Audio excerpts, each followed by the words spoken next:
Okay, so yesterday we studied about conservation of energy, which states that the total energy in a system remains conserved. The total energy in an isolated system remains conserved. That is, it is constant.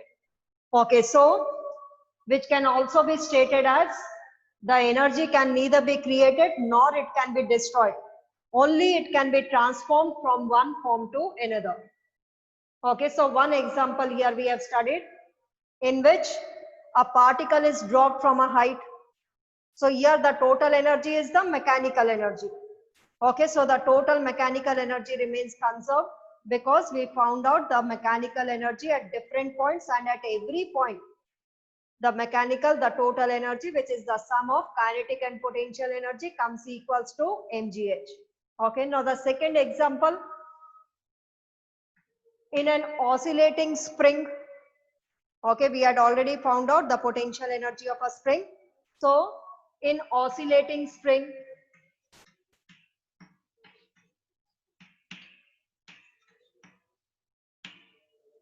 okay, at the mean position, the kinetic energy is maximum and the potential energy is 0. Whereas at the extreme positions, the kinetic energy is 0 and the potential energy is maximum. So at mean position, that is at its rest position, when the spring is neither stretched nor compressed, that is its mean position. At mean position, kinetic energy is maximum. Okay, how much it would be? Half kx square. Why? Because at the extreme position, at extreme positions, we have derived that the potential energy is maximum, which is equal to half kx square. Okay, and here the kinetic energy at extreme position, the kinetic energy is 0. Why? Because momentarily it stops and then it changes its direction. Whereas coming to the mean position, gradually this potential energy is decreasing and is being converted into kinetic energy. So this whole of the potential energy gets converted into kinetic energy, and the potential energy is equal to 0. Whereas the total energy is equal to half kx square. So the total energy remains constant at every point when the spring is oscillating. Okay, graph we had already plotted with the distance x, all type of energies. Here we can draw it. This is the mean position. At the mean position, here we see that the kinetic energy is maximum half kx square. Whereas at the extreme positions, okay, this is plus x, on the other side this is minus x. At the extreme positions, the kinetic energy is 0 and kinetic energy directly proportional to x square. So the graph will be a parabola. Whereas the potential energy, it is maximum at the extreme positions and 0 at the, so this is the graph for the potential energy and this is for kinetic energy. Whereas the total energy at every point, which is half kx square, remains constant. So the total energy remains constant.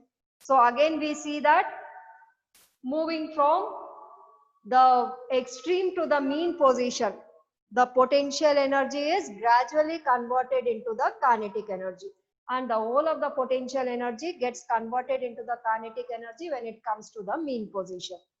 Okay, so the potential energy is being converted into kinetic energy.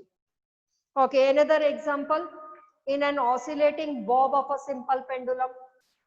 Okay, in case of a simple pendulum is a heavy bob which is suspended by a light thread or a string. Okay, and when it is brought to one of the end and released, it will start oscillating about its mean position. So again at the extreme position, momentarily it is at rest, that is the kinetic energy is 0 and the potential energy will be maximum. Okay, and moving from the extreme to the kinetic position, again the potential energy gets converted into kinetic energy. Okay, so the third one is in an oscillating bob of a simple pendulum.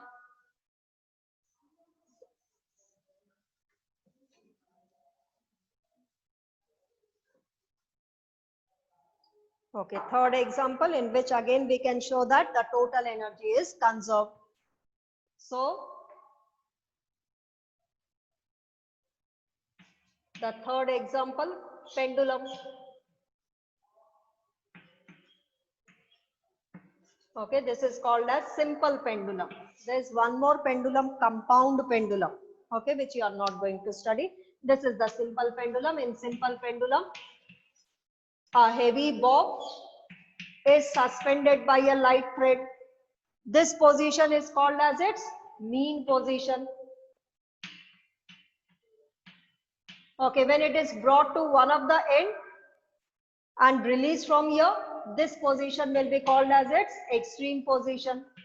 Okay, when it is released, what happens? It moves towards the mean position, but doesn't stop there. It goes to the other side to the same distance, that is to the other extreme position. So these positions are the extreme positions.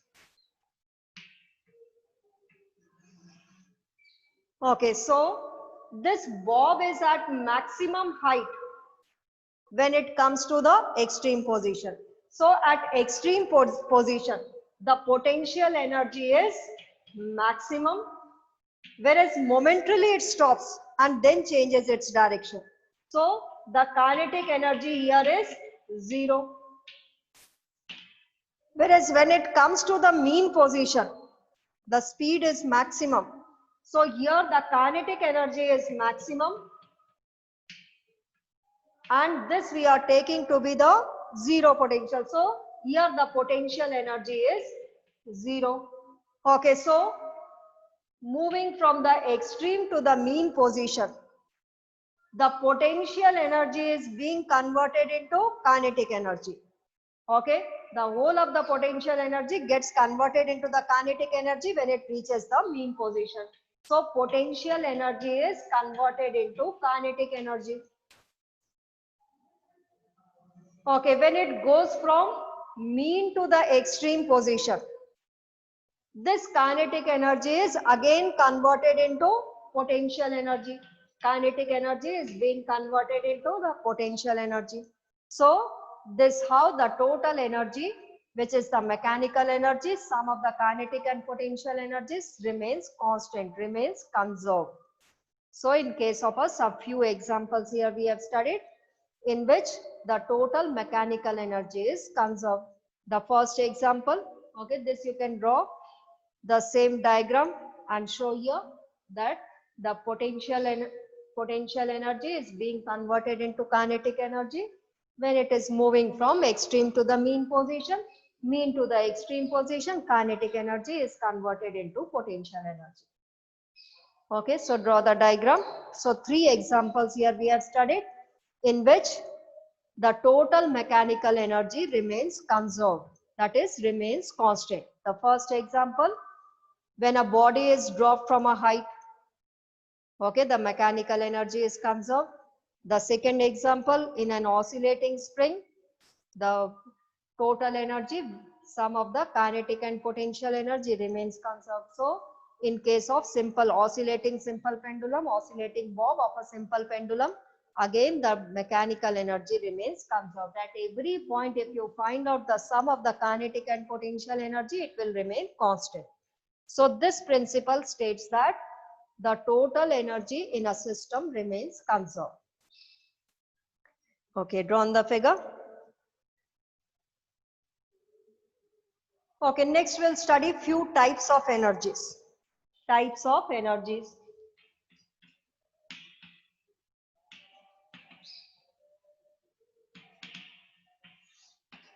The first one, heat energy. Heat energy, anything which flows is in the form of a energy. Okay, when a hot object is in contact with a cold object, the heat flows from hot to the cold object. So, okay, so what is flowing? The energy is flowing. So heat is a form of energy. And how is it measured? It is measured due to the random motion of the molecules. The molecules are in random motion. The average of random motion of the molecules when measured, that gives the heat energy. Okay, so you can write down heat energy. It is due to the random motion of the molecules of a substance, due to the random motion of the molecules of a substance, and it flows from hot object to the cold object, flows from hot object to the cold object when in contact with each other.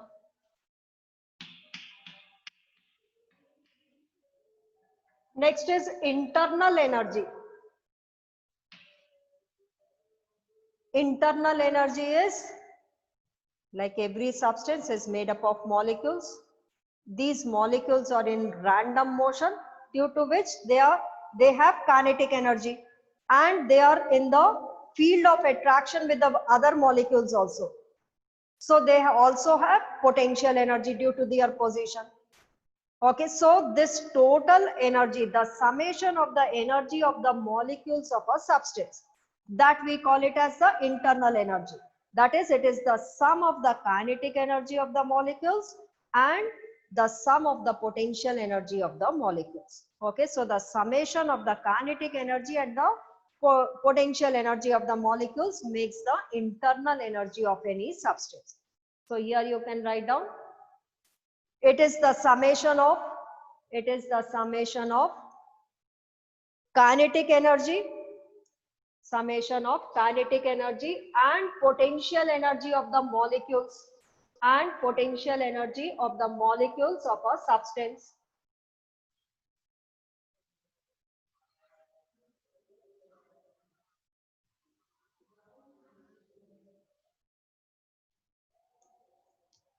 Okay, so internal energy is summation of kinetic energy of the molecules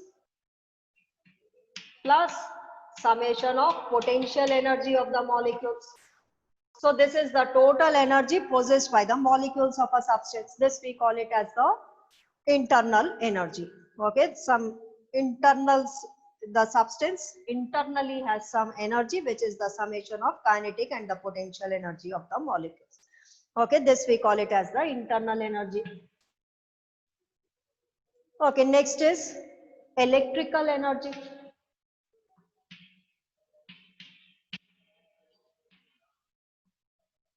Okay, electrical energy, due to the flow of the charges from one point to the other in a conductor whenever the potential difference is given. When will the charges flow from one end to the other? In a conductor whenever some potential difference is given. This you have studied last year. Okay, so in a wire, whenever the ends of the wire are connected to the terminals of a battery, that means some potential difference is given to the ends. Then the charges flow from one end to the other, which constitutes electrical energy. So write down, it is due to the flow of charges. It is due to the flow of charges in a conductor. Due to the flow of charges in a conductor.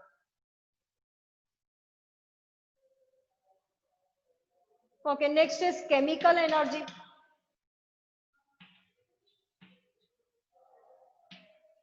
Chemical energy. Okay, chemical energy, whenever any chemical reaction is taking place, the energy possessed will be chemical energy. Okay, like the energy stored in a dry cell. Which energy is it? It is the chemical energy. Okay, now the chemical reaction may be exothermic or endothermic. Energy released, we call it as exothermic. Energy absorbed is called as the endothermic. Okay, so chemical energy, write down, whenever chemical reaction takes place. Whenever chemical reaction takes place, the energy possessed is chemical energy. The energy possessed is chemical energy. It may be exothermic or endothermic. It may be exothermic or endothermic. Write down exothermic, energy released, exothermic, when energy is released, endothermic when energy is absorbed.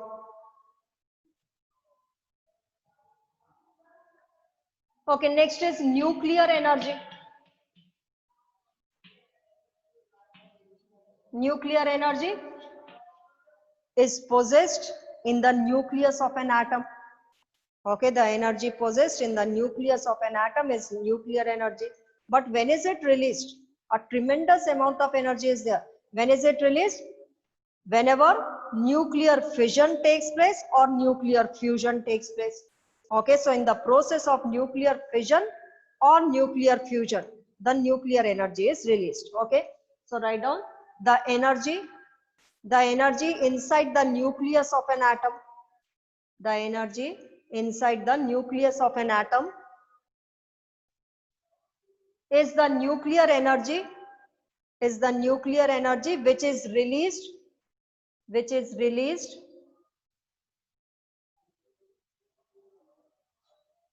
during nuclear fission.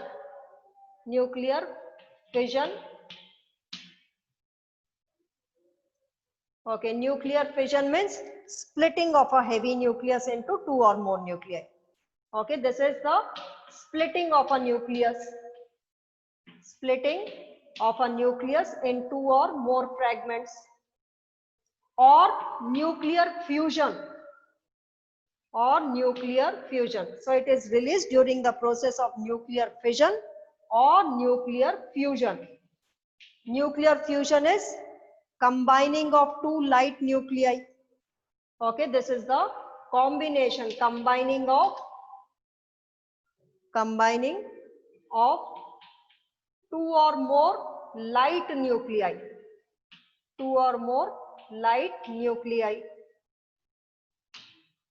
Okay, so nuclear energy is released only in the process of nuclear fission or nuclear fusion. Nuclear fission is when a heavy nucleus split into two or more lighter nuclei. Fusion is combination of two or more light nuclei to form a big nucleus, to form a stable nucleus. Okay, these light nuclei are very unstable. So that is why they try to combine to form a stable nucleus, which we call it as nuclear fusion. Fission means splitting of the nuclei.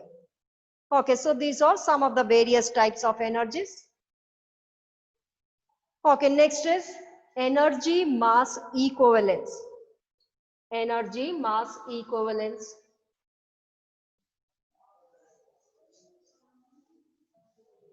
Okay, write the next topic.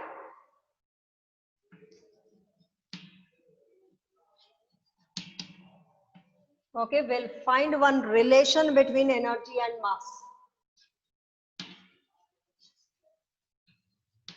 Energy mass equivalence.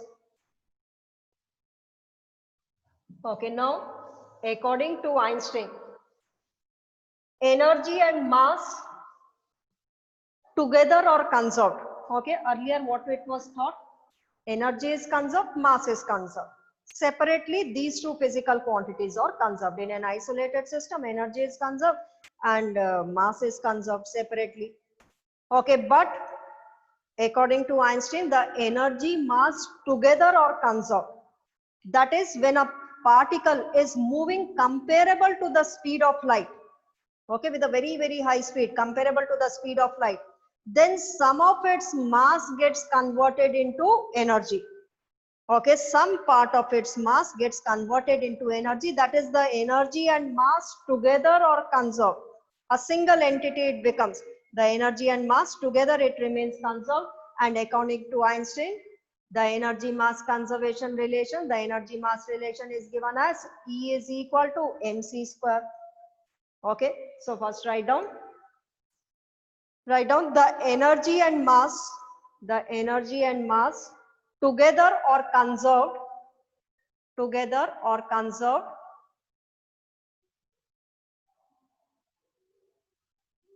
write down when a particle moving comparable to the speed of light, when a particle moving comparable to the speed of light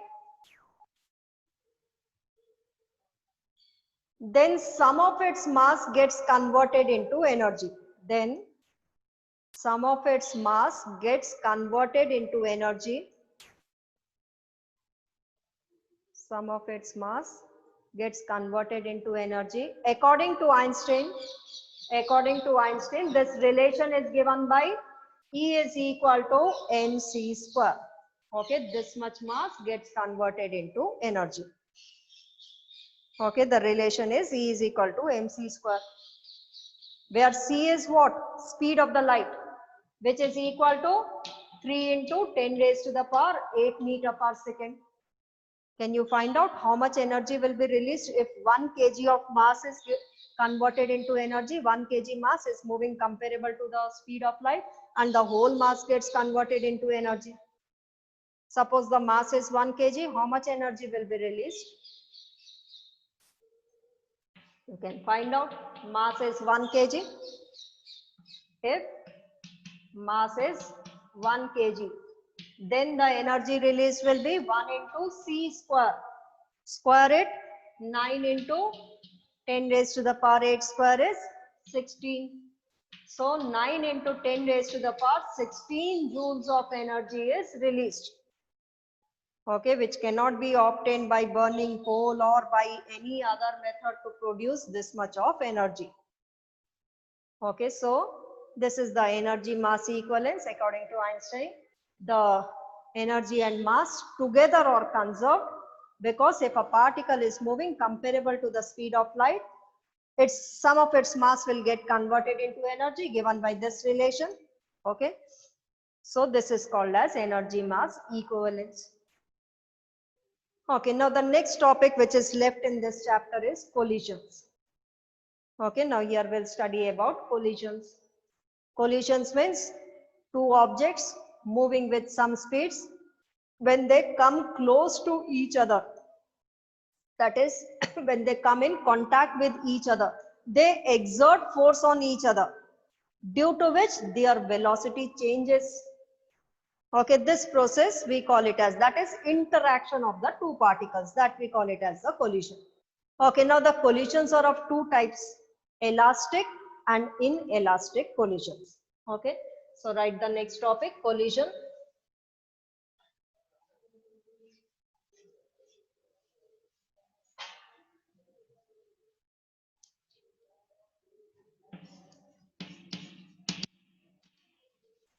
Collision means interaction of two particles, and then their velocity will change, which is of two types, elastic and inelastic collision. Elastic collision and inelastic collision.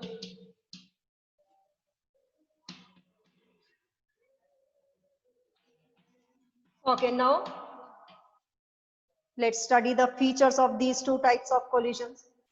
The first feature is inelastic collision or inelastic collision. The momentum is always conserved.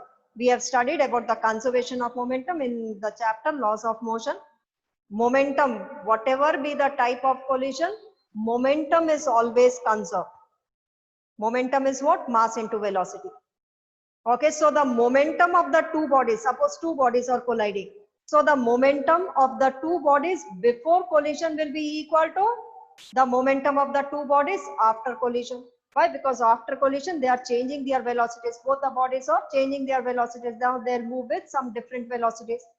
Initially, they were moving with u1 and u2. And after collision, after interaction, their velocity changes. Let it is v1 and v2. That is, the momentum before collision of the two bodies is m1 u1 plus m2 u2. Should be equal to the momentum after collision, that is m1 v1 plus m2 v2. So what is conserved? The linear momentum P remains conserved, whether it is elastic or it is inelastic collision.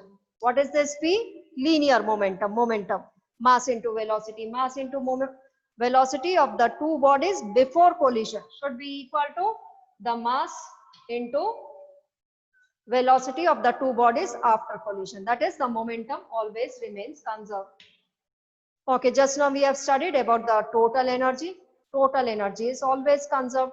Okay, this is an isolated system in which there are two bodies, they are interacting with each other, they are colliding with each other.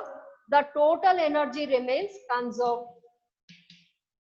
Here also, the total energy remains conserved. Okay, now the basic difference which differentiates the two. Here the kinetic energy is conserved, whereas in inelastic collision, the kinetic energy is not conserved. Kinetic energy is conserved means the kinetic energy of the two bodies before collision should be equal to the kinetic energy of the two bodies after collision. So, elastic collision, kinetic energy is conserved. Whereas in inelastic collision, the kinetic energy is not conserved. That is, some part of the kinetic energy is converted into some other form of energy like sound energy, heat energy, light energy. Okay, so that is why the kinetic energy, total energy is conserved. So the next difference will be kinetic energy is not converted into any other form of energy. Okay, so you can write down kinetic energy not converted into any other form of energy. Into any other form of energy. Okay, whereas here the kinetic energy will be converted into some other form. Which form? Like light energy, heat energy, sound energy. So here kinetic energy is converted